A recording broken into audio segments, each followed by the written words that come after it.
Bueno, eso es el segundo vídeo que dedicamos a hablar acerca de las entradas. Recuerdas que ya en el primer vídeo vimos lo que era una entrada, ni más ni menos que un punto en el que decidimos entrar, como no podía ser de otra manera, en el mercado. ¿Cuándo podíamos decir que hemos realizado una buena entrada? Acabamos de comprar algo, acabamos de vender algo, ¿y cuándo podemos decir he realizado una buena entrada? Pues cuando no solamente hemos acertado en el movimiento, en la tendencia que estamos esperando que realice ese determinado activo, sino que además estamos acertando en el momento a partir del cual lo hace, el que podemos llamar el timing, es decir, acertamos en el momento a partir del cual ese movimiento se origina sin tener que esperar mucho tiempo. ¿Cuándo podemos decir que hemos acertado en el timing? O bien cuando hemos obtenido el origen del movimiento, el mercado está cayendo y ahora yo compro y desde ese mismo momento el mercado empieza a subir, yo he acertado en el timing porque he cogido el origen del movimiento, o bien cuando he cogido o he entrado en un punto en el que el mercado simplemente lo que ha hecho ha sido continuar con el movimiento esperado, es decir, el mercado venía subiendo, compro, pero sigue subiendo, o el mercado viene cayendo, vendo, pero sigue cayendo todavía más. En ese momento, a pesar de no haber cogido el origen del movimiento, yo puedo decir he realizado una buena entrada.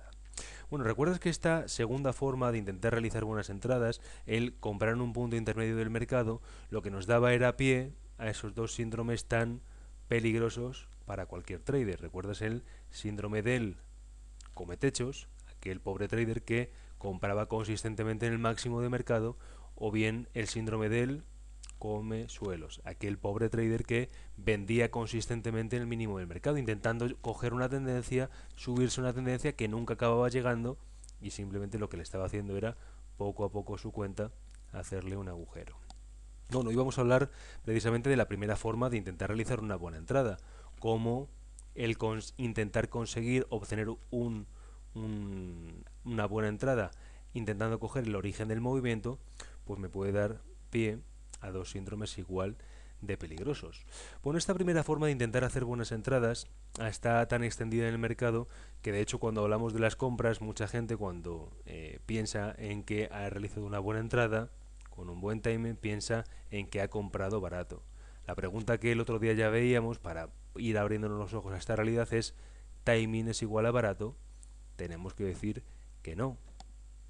Esto, en intentar coger los mínimos del mercado o los máximos de mercado, ha dado pie a esos dos síndromes que te comentaba antes tan peligrosos para cualquier trader. Así que si por favor te ves algún síntoma, aunque sea leve, por favor quiero que tomes atención a las recetas que luego vamos a ver.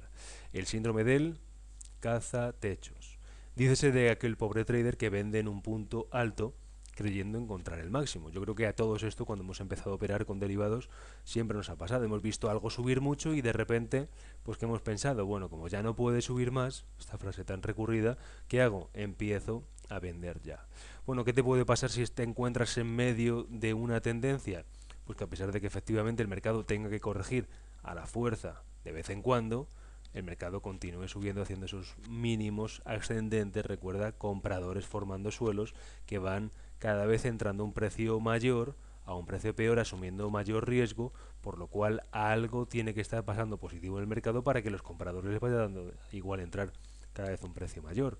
Te metes en medio de una tendencia alcista, la cual nadie te había avisado ni tampoco te habían invitado a esa fiesta, y tú vendiendo corto, lo que estás haciendo es cada vez entrar en mayores pérdidas. ¿Todo por qué? Porque has tenido ese síndrome tan peligroso que no has tenido en cuenta el síndrome del cazatechos.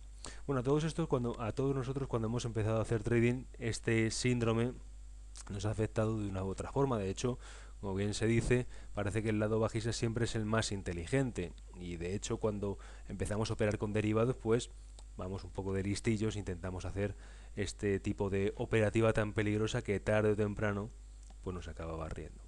Bueno, igual de peligroso, si sobre todo operas acciones o vienes de este tipo de operativa, es el síndrome del cazasuelos. ¿Quién es el cazasuelos? Bueno, por favor mírate esto bien. Dícese de aquel pobre trader que compra en un punto bajo creyendo encontrar el mínimo. Son aquellos que dicen, bueno, como el mercado ha caído y no puede caer más, voy a empezar a comprar ya. Bueno, vamos a poner un ejemplo curioso que nos pasó el 12 de abril, en concreto en la gráfica del oro. Fíjate, la gráfica del oro venía cotizando en los entornos de 1566-67, rango lateral, para entonces continuar de repente con un movimiento bajista. Y de repente se nos planta en 1550, una caída de $15, la cual el oro pues suele hacer un rebote más o menos pronunciado, que termina en una caída de 1534, con una caída todavía mayor. Aquel pobre trader que se creía que ha encontrado un suelo, ¿qué haría? Comprar, para después encontrarse que el mercado no solamente respeta los entornos de 1530 dólares, sino que acaba cayendo a 1500, para al final acabar continuando con la caída y terminar en los entornos de 1336. Una caída de más de $200. Si nosotros hemos creído que la tendencia no tenía que darse la vuelta en un momento dado porque había caído el mercado, pues fíjate si nos hemos metido en medio de este movimiento, lo que nos podría haber pasado, una caída de más de $200 en el oro. Prácticamente esto no lo puede asumir ninguna cuenta, en función obviamente del apalancamiento que tengamos. Bueno, ¿qué recetas vamos a tomar para que a nosotros no nos pase lo que le pudo pasar a aquellos que se metieron en medio de este movimiento bajista del oro? Bueno, pues básicamente te lo resumo en dos cosas. Tenemos que esperar siempre a signos de cambio, más la confirmación. Primero buscamos pistas de que el mercado, algo está cambiando en el mercado, pero después que estamos esperando una confirmación. Básicamente esto lo tenemos con tres recetas principales. Por favor, apunta para poder tomarlas y que estos síndromes que podemos tener en el mercado pues se acaben diluyendo. Primera, una figura de vuelta. Ya sabemos que nosotros no somos analistas técnicos, pero sí nos fijamos en análisis chartista para ver un poco el sentimiento de mercado. Estábamos viendo el otro día, cuando hablamos de los stops, por qué se originan las tendencias, esos máximos y mínimos relevantes, y cómo nos podían dar pistas de dónde situar nuestros puntos de stop, ya sabemos, en esos movimientos de cizaje en los mínimos, para poder ir haciendo el movimiento. Recuerda cómo se pueden originar las figuras de vuelta, el sentimiento de mercado, esos compradores cada vez asumiendo mayores riesgos. Llega un momento en el que de repente se esperan al último punto donde entraron la última vez. Algo tiene que estar cambiando en el mercado y para que los participantes en el mercado no continúen con ese movimiento alcista. Esto simplemente nos da pie a poder pensar cómo detrás del análisis chartista pues siempre hay una explicación lógica. Por eso nosotros utilizamos el análisis chartista y sabemos que este tipo de movimientos, donde los participantes que están formando esa tendencia se esperan al último punto donde entraron en esa última ocasión, pues da pie a todas las figuras de vuelta. De tal forma que nosotros estamos siempre pendientes de las figuras de vuelta que pueda dar el mercado. Segundo punto, no me vale simplemente con que el sentimiento de mercado esté cambiando, sino que además estoy esperando a qué? Que el mercado confirme, haga una ruptura de ese último máximo relevante o mínimo relevante si es una tendencia alcista y estoy esperando que el mercado se dé la vuelta del lado bajista. Estoy esperando a la ruptura. ¿Me creo ya esa ruptura? No, ya hemos visto otras veces como la mayoría de las rupturas que a día de hoy se producen en el mercado son rupturas en falso. ¿Qué tengo que esperar? No solamente esperar signos de cambio con figura de vuelta, no solamente esperar a la ruptura de este máximo mínimo relevante, sino que además estamos esperando a la confirmación de esa ruptura.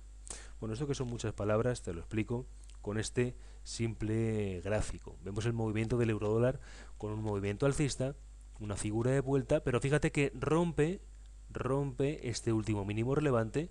Si simplemente estamos teniendo en cuenta síntomas de cambio más confirmación de ruptura, pues ahí nos estamos quedando colgados con este movimiento en falso. El mercado nos sacude para entonces sí acabar tirando. ¿Qué estoy esperando? Figura de vuelta, ruptura de último mínimo relevante, pero ¿qué es lo importante? Que ese movimiento confirme que quiere tirar por ese determinado lugar, de tal forma que me confirme el movimiento bajista. Así que lo que veo es tendencia alcista, figura de vuelta, ruptura, pero ruptura y confirmación. Vemos que esta ruptura no me vale, ruptura y la confirmación. Es este movimiento el que yo quiero aprovechar. Ese movimiento el que finalmente me confirma el movimiento de vuelta. Fíjate que estamos viendo ahora mismo lo que está pasando en el gráfico de 4 horas del eurodólar. Estamos viendo cómo el mercado viene a la baja, rompe, confirma y dirá, es este movimiento el que yo quiero aprovechar. este movimiento el que quiero aprovechar. Fíjate que simplemente si yo estoy esperando al movimiento de ruptura, lo que hago constantemente es, pues posiblemente estar ahí cazando techos, como estábamos viendo el otro, comiendo techos como estábamos viendo el otro día, porque constantemente el mercado, aunque rompe, me sacude rápidamente. ¿Qué tengo que esperar? A la ruptura y la confirmación del movimiento. Fíjate que estamos esperando ahora mismo el euro dólar. Bueno, vemos tendencia alcista y ¿qué empezamos a ver? Una figura de vuelta. Vemos que la tendencia se origina por compradores entrando cada vez a un precio mayor, asumiendo mayores riesgos. ¿Por qué? Porque la expectativa sigue siendo alcista, que el precio siga subiendo, pero cuando llega un punto en el que compradores, que son los que forman suelos, estos mínimos en los movimientos de zigzag, estos mínimos cada vez mayores, se esperan al último punto donde entraron, algo tiene que estar pasando en el mercado que me diga que está cambiando algo en esa determinada situación. ¿Qué estaría esperando ahora mismo entonces? Estamos esperando a que se produzca una ruptura de esa zona de soporte, para después esperar a la confirmación. No estoy esperando a la ruptura simplemente, sino que me confirme y entonces el mercado sí tire en esa dirección. Es en ese mismo momento cuando yo quiero entrar en el mercado. ¿Qué estamos esperando básicamente para poder realizar una buena entrada? Síntomas de cambio y después la confirmación, no solamente de ruptura, sino de ese movimiento de ruptura que se está produciendo en el mercado. Recetas que tenemos que incorporar en nuestra operativa para que este síndrome del cazatechos o del cazasuelos, que hemos visto que es tan peligroso, pues no repercuta negativamente en nuestros resultados. Espero que te sirva en tu operativa. Buen trading.